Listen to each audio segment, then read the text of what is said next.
until either the league or the union reach a new deal or one side halts negotiations.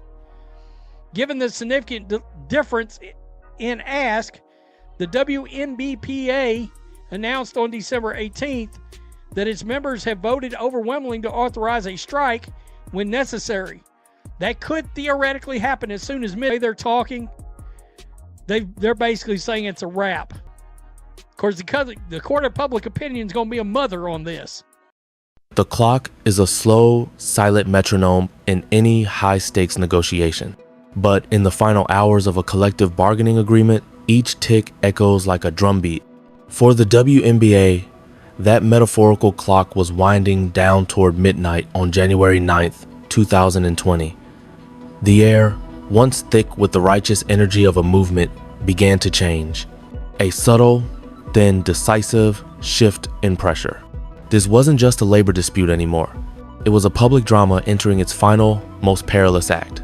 The players, armed with a historic strike authorization, stood ready to fight for a revolution, a share of the pie equal to their NBA counterparts. The league, steered by the often unseen hand of the broader NBA apparatus, had laid a staggering offer on the table. And between them, a new, powerful, and unpredictable force had fully awakened: the court of public opinion. This is the story of that crossroads, a deep dive into the numbers, the narratives, the personalities, and the profound risk that defines the most critical moment in the WNBA's 28-year history. For years, the dominant narratives that obviously can offer anybody a comfortable living, never mind the fact that some of these players got endorsements and they're playing in other leagues, blah, blah, blah. Let's be real now. Anybody that's playing women's basketball, even an average player at this point, probably can make $1.5 million a year. Surrounding the WNBA, fervently championed by its players and a growing legion of fans, was one of glaring inequity. The message was clear, consistent, and powerful. These world-class athletes were severely underpaid. Social media became a megaphone for this cause. Posts juxtaposing WNBA salaries with NBA minimums went viral. Interviews highlighted players flying coach, juggling off-season jobs, or playing year-round across multiple continents just to make a sustainable living. The average salary hovered just over $100,000 respectable, but hardly commensurate with the skill level or the grind of professional sports.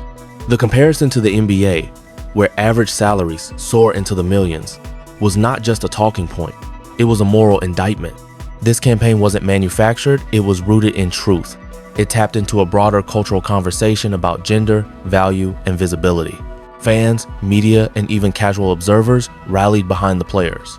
The argument seemed unimpeachable.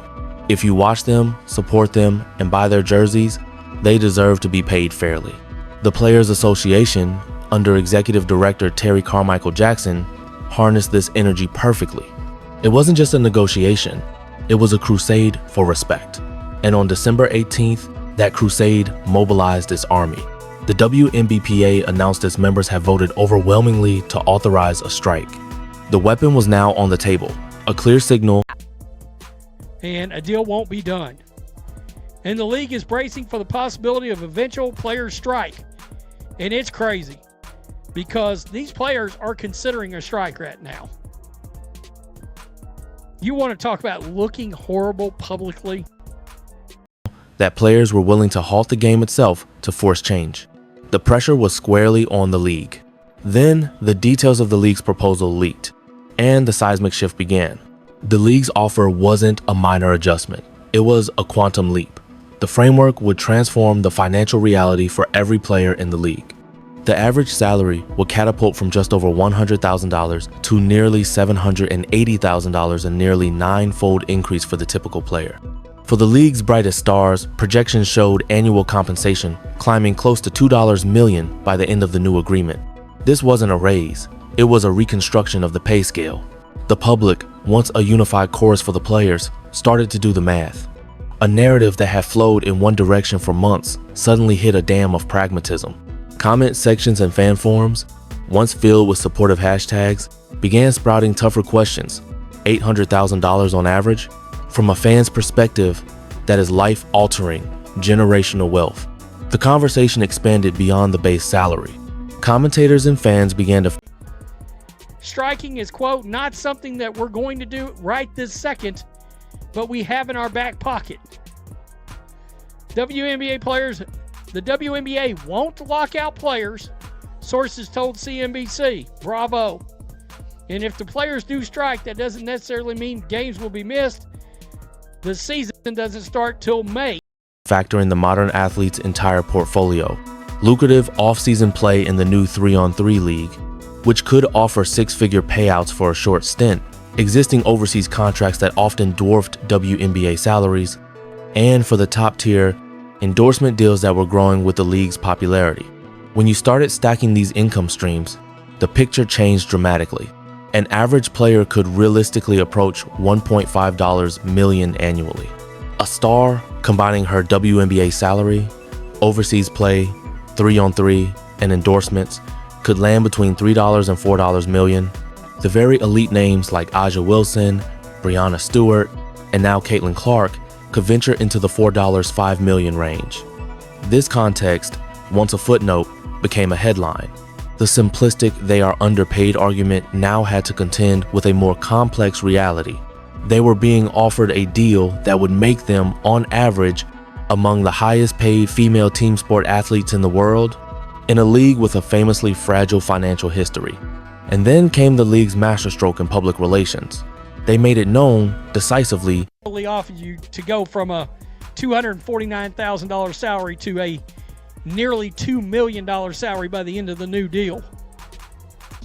See how that works out. See how that look works out for you. Especially considering that so many fans want to see who? Caitlin Clark.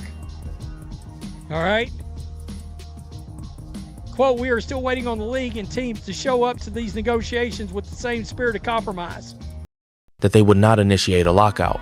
This was communicated clearly through strategic leaks to outlets like CNBC. The message was brilliant in its simplicity. We are not shutting the doors. We have put a transformative offer on the table. The next disruptive move must come from you. In the theater of public opinion, this was a checkmate. If the season were to be disrupted, the blame would now fall not on stingy owners, but on players who walked away from a 9-fold raise. Why would anyone walk away from such an offer? Because for the WNBPA, this negotiation was never just about dollar amounts. It was about principle, structure, and long-term power. The Players Association didn't just reject the deal, they rejected its entire architecture. They presented no counter-offer on that framework. Their demand was fundamental and non-negotiable. A revenue-sharing model mirroring the NBA's, where players receive roughly 50% of all basketball-related income. BRI. On the surface, the demand is elegantly fair. Same sport, same basic framework. Why shouldn't the same rules apply? The players see the booming popularity, the sold-out arenas, the viral moments, the record TV ratings driven by rivalries, and the phenomenon of Caitlin Clark. They see a league finally capturing the cultural zeitgeist. Their argument is compelling. We are the product. This growth is happening because of us. Therefore, we should share directly in the upside, not just accept a predetermined salary cap. This is where the collision occurs. The fatal flaw in the direct NBA comparison is scale. The NBA generates approximately $10 billion annually. Slicing that pie in half leaves $5 billion for player compensation, benefits, and pensions, a pool so deep it can support supermax contracts, robust benefits, and still leave the league and owners wildly profitable. The WNBA's financial footing is categorically different. By most independent analyses, the league has not been profitable across its entire 28-year history.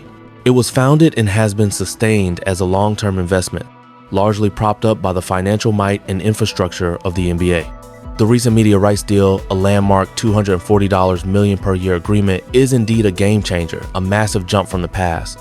But let's dissect that number. $240 million annually, split among 12 teams, gives each franchise roughly $20 million in media revenue before a single expense is paid. Now, account for the costs. Arena leases, team and staff travel, coaching salaries, front office operations, marketing, medical staff, and player salaries under the old CBA. The burn rate is intense. The NBA support, through shared resources, and the fact that most WNBA teams are owned by NBA ownership groups isn't charity. It's a strategic bet on future growth. The hope is that in 5, 10, or 15 years, the WNBA will mature into a self-sustaining, profitable entity. But that day is not today. The foundation, while stronger, remains fragile, as one insider put it. This is the chasm. The league's offer is a guaranteed, massive salary increase without tethering it to a fixed percentage of revenue. It provides financial security and growth for players while giving the league operational flexibility. Ownership's terror is being locked into a 50-over-50 revenue split on a revenue stream that is still developing and potentially volatile. What if the Caitlin Clark effect is a one-year surge? What if the next rookie class doesn't have the same seismic impact? What if expansion dilutes talent or viewership plateaus? Under a fixed revenue split, a dip in income automatically triggers a drop in the salary cap, creating instant instability and potential losses. The league's model allows it to manage growth more conservatively, ensuring survival and steady advancement. The players retort that this risk is ownership's to bear. Their job is to play, the league's job is to grow the business, secure better deals, and market the stars. They argue that a revenue share would align incentives, making players and owners true partners in growth. It's a powerful vision of partnership, but it's a vision that requires the players to trust ownership to grow the pie aggressively, while ownership worries the players won't share the pain if the pie shrinks. The strike threat, while a powerful symbol of unity, WNBA superstar Caitlin Clark said last month, it's not something that can be messed up, and we're going to have to fight for everything we deserve, but at the same time, we need to play basketball. So, I got to tell you, this is, it doesn't look like this is happening today. That's for sure. And the fact that the league is doing the whole, no, we ain't going to lock out. We'll just chill. By the way, they've been chilling, all right. They did. Begins to reveal cracks under the immense pressure of the league's offer and its no lockout stance. The pressure doesn't just come from across the negotiating table. It builds from within the union itself. Consider the perspective of a rank-and-file player, someone who earned $75,000 or $120,000 last season. The new deal could quintuple her salary overnight, guaranteeing her $400,000 to $600,000. For her, the league's offer isn't a negotiating point. It's a life-changing windfall. The calculus of a strike becomes terrifying. Walking away from hundreds of thousands in guaranteed money to gamble on a revenue-sharing model that may take years to materially outperform the league's offer is an agonizing personal decision. Every day on strike means forfeiting a game check that might equal her previous season's earnings. The internal question becomes quiet but persistent. Is the principle worth the cost? Then there are the superstars. An Aja Wilson, a Brianna Stewart, a Sabrina Ionescu. Their financial reality is different. They have 7-figure endorsement portfolios. Their overseas and 3-on-3 earnings are significant. They can afford to wait out a strike financially. Their fight is for the principle, for the long-term transformation of the league's economic model. They are the vanguard. But even for them, there is a hidden vulnerability: the platform. An endorsement deal's value is tied to visibility. No games mean no highlights, no national TV moments, no cultural conversation. A prolonged strike doesn't just cost them a salary, it depreciates their entire brand by pushing them out of the spotlight. The risk is different, but it is very real. And then there is the singular case of Caitlin Clark. She exists in a stratosphere of her own making. Her endorsement portfolio, reportedly worth tens of millions, likely outweighs the It's like, all right, they'll get the hint when they don't hear back from us. And they've been very vocal. Not going to happen. Not going to happen. That revenue share thing, yeah, if the players are, and look, the players may be hell-bent on trying to get that. How long do you think a strike's really going to last with all that new money on the table? Entire payroll of some WNBA teams. Financially, she does not need the league. But Caitlin Clark is a competitor of historic drive. Her statement from December resonated because it captured this tension perfectly. This is the biggest moment the WNBA has ever seen. It's not something that can be messed up, and we're going to have to fight for everything we deserve, but at the same time, we need to play basketball. That last clause, we need to play basketball, hung in the air. It was a statement of desire, of urgency, and perhaps of limitation. Clark understands her value and the league's momentum are intrinsically tied to being on the court. Her rookie season is perhaps the most anticipated in league history. Sitting out a year is anathema to her competitive spirit. This creates the most delicate and potentially explosive tension within the union. If a strike drags into May, then June, threatening the season, does Caitlin Clark's desire to play and her unique financial independence create a scenario where she, or players like her, consider crossing a picket line? Such an act wouldn't just end a strike. It would shatter union solidarity for a generation. The league is undoubtedly aware of this fault line. Behind the public faces, this is a battle of strategies. The WNBPA, led by Terry Carmichael Jackson, is playing a long game for transformative change. Their leverage is the strike threat, the moral high ground of equity, and the momentum of the moment. Jackson labeled the league's no lockout, move or pressure play, accusing the league of stalling. Her goal is to keep the players united and force the league back to the table to discuss revenue sharing. The league's strategy, however, has been surgically effective. It is widely believed that NBA Commissioner Adam Silver's influence is significant here. While WNBA Commissioner Kathy Engelbert is the public face, Silver's understanding of league economics, media deals, and crucially public relations is a guiding force. The league's playbook has been make an overwhelming first offer, remove the underpaid argument by offering salaries that stun the public, cede the lockout threat, place the onus of disruption entirely on the players, let the calendar and psychology work. As time passes, the internal pressure on players facing the loss of life-changing money intensifies. The public sympathy erodes, bank on star divergence. Hope that the differing financial realities and desires of stars versus role players, and particularly Caitlin Clark's imperative to play, create unsustainable tension within the union. It is a cold, patient, and leverage-based strategy. It bets that the players, as a collective, are more afraid of losing the guaranteed fortune in front of them than the league is of a work stoppage. The WNBA stands at a precipice of its own making, fueled by its greatest success. The 2024 season was a revelation. Record ratings, sold-out arenas, merchandise flying off shelves, and a constant presence in mainstream sports discourse. The product is undeniably hot, but as one financial executive noted, attention and profit are not the same thing. The league is in the investment phase of its growth curve, not the harvesting phase. This negotiation is ultimately about who bears the risk during this volatile, high-potential period. The league is saying, we will assume all the business risk. Here is guaranteed, life-altering money. Grow with us, and if we succeed, there will be more in the next deal. The players are saying, we are the engine of this growth.